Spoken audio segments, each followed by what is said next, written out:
Shalom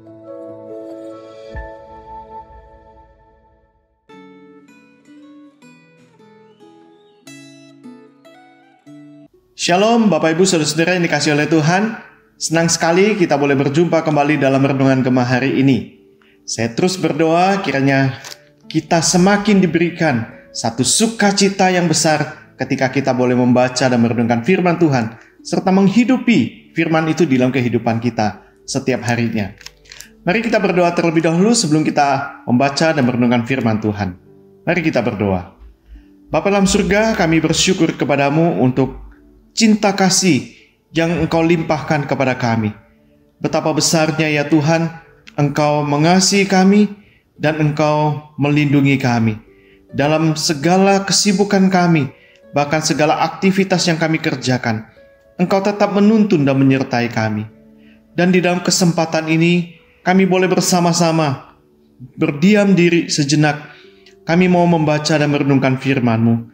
Kami rindu ya Tuhan, dipenuhi setiap harinya akan firman-Mu, sehingga melalui firman-Mu inilah yang akan menuntun perjalanan iman kami, dan kami pun juga dimampukan oleh Roh Kudus untuk menghidupi firman itu di dalam segala aspek hidup kami, sehingga kami boleh menjadi teladan, menjadi saksi-Mu untuk memuliakan nama Tuhan.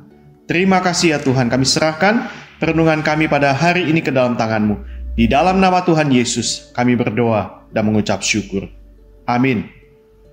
Bapak Ibu Saudara-saudara yang dikasihi oleh Tuhan, hari ini kita akan bersama-sama merenungkan dari bagian Mazmur 45. Kita akan membaca bagian ini seluruh pasalnya dan kita membacanya bersama-sama. Demikian firman Tuhan. Nyanyian pada waktu pernikahan raja untuk pemimpin biduan menurut lagu Bunga Bakum. Dari Bani Korah, nyanyian pengajaran nyanyian kasih. Hatiku meluap dengan kata-kata indah. Aku hendak menyampaikan sajakku kepada raja. Lidahku ialah pena seorang juru tulis yang mahir. Engkau yang terelok di antara anak-anak manusia. Kemurahan tercurah pada bibirmu. Sebab itu Allah telah memberkati engkau untuk selama-lamanya. Ikatlah pedangmu pada pinggang, hai pahlawan, dalam keagunganmu dan semarakmu. Dalam semarakmu itu, majulah demi kebenaran, peri kemanusiaan dan keadilan. Biarlah tangan kananmu mengajarkan engkau perbuatan-perbuatan yang dahsyat. Anak-anak panahmu tajam, menembus jantung musuh raja. Bangsa-bangsa jatuh di bawah kakimu. Tahtamu kepunyaan Allah, tetap untuk seterusnya dan selamanya. Dan tongkat kerajaanmu adalah tongkat kebenaran. Engkau mencintai keadilan dan membenci kefasikan. Sebab itu Allah Allahmu telah mengurapi engkau dengan minyak sebagai tanda kesukaan, melebihi teman-teman sekutumu. Segala pakaianmu berbau mur, gaharu, dan cendana. Dari istana gading permainan kecapi menyukakan engkau di antara mereka yang disayangi terhadap putri-putri raja. Di sebelah kananmu berdiri permaisuri berpakaian emas dari Ofir. Dengarlah hai putri, lihatlah dan sendengkanlah telingamu. Lupakanlah bangsamu dan seisi rumah ayahmu. Biarlah raja menjadi gairah karena keelokanmu, sebab dialah Tuhanmu. Sujudlah kepadanya. Putri Tirus datang dengan pemberian-pemberian. Orang-orang kaya di antara rakyat akan mengambil muka kepadamu. Keindahan belaka putri raja itu di dalam pakaiannya berpakaikan emas. Dengan pakaian bersulam berwarna-warna ia bawa kepada raja. Anak-anak darah mengikutinya, yakni teman-temannya yang didatangkan untuk dia. Dengan sukacita dan sorak-sorai mereka dibawa. Mereka masuk ke dalam istana raja. Para bapa leluhurmu hendaknya diganti oleh anak-anakmu nanti. Engkau akan mengangkat mereka menjadi pembesar di seluruh bumi. Aku mau memasyurkan namamu turun-temurun. Sebab itu bangsa-bangsa akan bersyukur kepadamu untuk seterusnya dan selamanya. Bapak Ibu Saudara-saudara yang dikasihi oleh Tuhan, ketika kita membaca di dalam Mazmur 45 ini, kita seakan-akan dibawa ke dalam suatu nuansa pernikahan yang penuh dengan satu sukacita yang besar. Nah, di sini kita sangat memahami bahwa pernikahan itu adalah sebuah lembaga atau sebuah institusi yang didesain atau dirancang oleh Allah untuk mencurahkan berkat dan sukacita yang besar kepada umatnya. Jadi melalui pernikahan, Allah ingin mengaruniakan kepada pasangan suami dan istri itu di dalam keintiman, di dalam sebuah relasi, di dalam sebuah kenikmatan seksual, di dalam berkat-berkat yang lainnya, di mana Tuhan juga mau mencurahkan berkat keturunan dari anak-anak sampai cucu-cucu. Inilah yang memperlengkapi satu sukacita ketika seseorang itu hidup di dalam sebuah pernikahan yang Tuhan desain. Maka pernikahan merupakan suatu peristiwa atau momentum yang sangat diingat oleh seseorang. Sehingga pernikahan itu selalu dirayakan dengan meriah, sesuai dengan kemampuan kita masing-masing. Nah, pernikahan raja di dalam Mazmur 45 ini yang merupakan sebuah pujian, nyanyian, maka di sini mau menunjukkan bahwa ini adalah satu pesta yang sangat meriah yang dinanti-nantikan oleh rakyat. Karena pernikahan raja pada masa itu adalah satu pernikahan yang akan menentukan kehidupan raja di masa yang akan datang.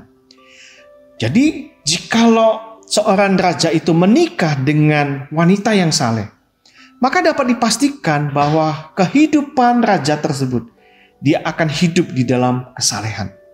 Tetapi sebaliknya, jikalau seorang raja itu menikah dengan seorang wanita yang tidak saleh, sudah dapat dipastikan dia akan meninggalkan imannya.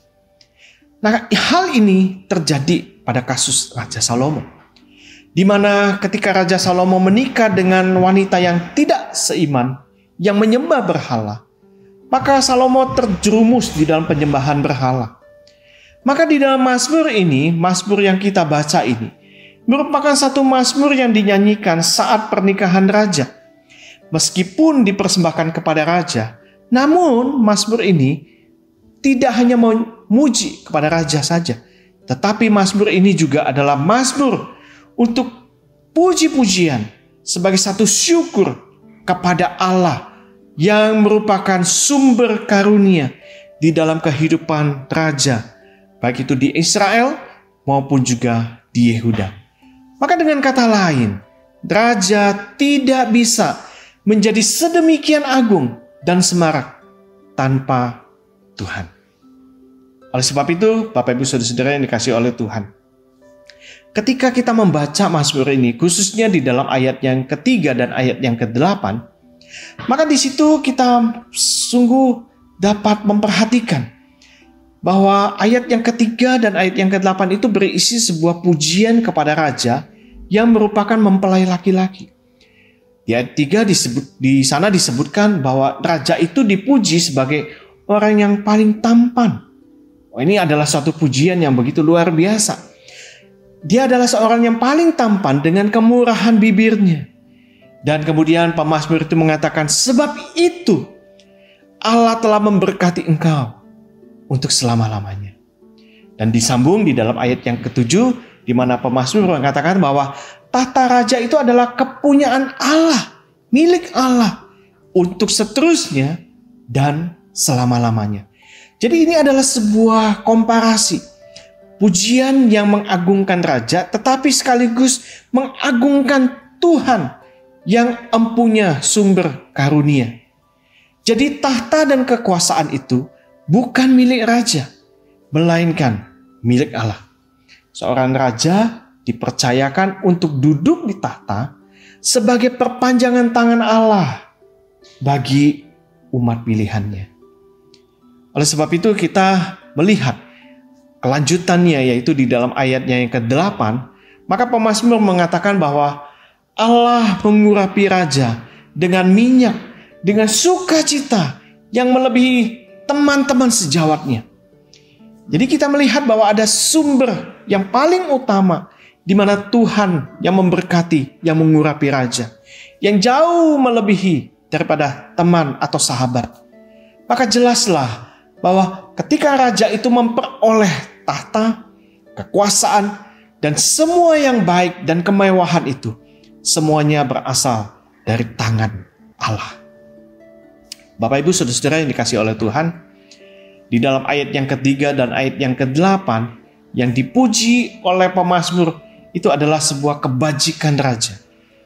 Maka fakta ini sangat penting dalam kaitannya di dalam kehidupan seorang raja yang memimpin umatnya, baik itu di Israel maupun di Yehuda, di mana di dalam mereka memimpin, ini adalah satu perjanjian mereka dengan Allah.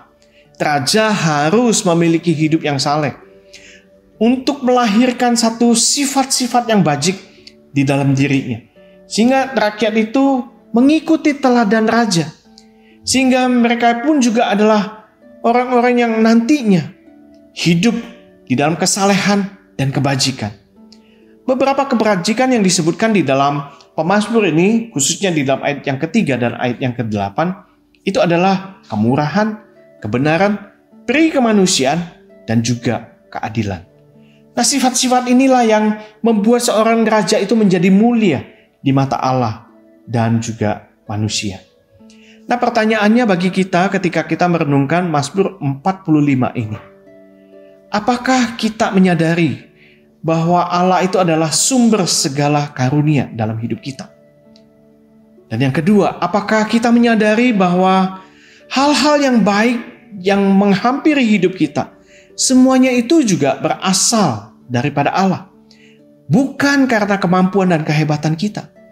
Dan yang ketiga, apakah kita sudah hidup di dalam kesalehan dan kebajikan, sehingga orang lain mengikuti teladan hidup kita, dan melalui diri kita, nama Tuhan dimuliakan.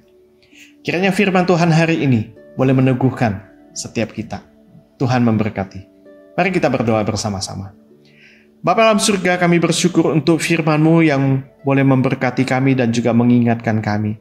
Terkadang kami lupa ya Tuhan, bahwa segala kebaikan yang kami peroleh, kesuksesan, keberhasilan kami menganggap itu semua karena kehebatan kami. Tapi firman-Mu mengingatkan kami bahwa segala sesuatunya bersumber daripada Engkau saja ya Tuhan. Tuhan, kami mau berdoa buat pernikahan kami, buat pernikahan daripada jemaat-Mu. Mungkin ada pernikahan yang baik, yang berjalan dengan begitu luar biasa. Tetapi mungkin juga ada di antara jemaat kami, mereka sedang bergumul di dalam pernikahan mereka. Tuhan, kiranya Engkau yang menyertai mereka. Berkatilah ya Tuhan rumah tangga daripada setiap jemaat kami. Berkatilah anak-anak mereka, cucu-cucu mereka, sehingga nama Tuhan terus dimuliakan. Pernikahan adalah satu lembaga yang Tuhan desain, yang Tuhan rancang. Biarlah di dalam setiap rumah tangga mereka mengutamakan Tuhan. Mereka tahu bahwa Kristus adalah kepala daripada rumah tangga mereka. Terima kasih Tuhan, kiranya Engkau yang memberkati dan menyertai kehidupan daripada umat-Mu. Dengarlah seru doa kami yang kami panjatkan hanya di dalam nama Tuhan Yesus, Penebus dan Juru Selamat kami yang hidup. Kami berdoa bersama-sama. Amin.